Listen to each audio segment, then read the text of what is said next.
barkada niya. Papalitan mo ba ang boyfriend mo? Tawa-tawa O ka din. Masa na si Gigi? pipiliin mo siyang iwan niya ang barkada niya? Mamaya ha? Kung mahalin mo. Kausapin mo, dali, kausapin mo. Excel sa buhay niya. Parang wala siyang... Tuwan-tuwa ka naman siya sa cellphone. Makikisama na siya sa mga tao. Patingin nga, may dimple ka Parang ba? walang taas sa buhay. So, parang ito. Parang dahil ko yung kumanan yung sinakal yun eh.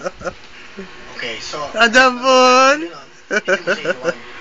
Hindi po. Ano? Hindi mo siya nakumbinsi na lumayo sa Ayoko nga barkada niya na dahil bad na-expose influence eh. Ano, sinirich na. Ayoko salamat. nga Thank na you so much. na-expose. Jasmine. Magbibinggo na. Last but not least, from Santa Maria, Bulacan, Apple Grace, Bibili din ako Ventura. niyan. Kausapin mo si Cass, dali. Hello, Cass! Bibili din si Tita ng may cam. Ay, baka pala. Baka pala, hindi na lang ako bumili. Aalis na lang si Tita.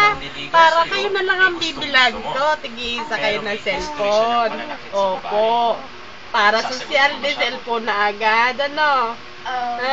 Ano ba yun? Ano ba yung ilong mo na yan? Ano siya? Kasi Ano nga yung ilong na yan? gusto siya na naglalakad siya ng babae. So, kung liligawan niya po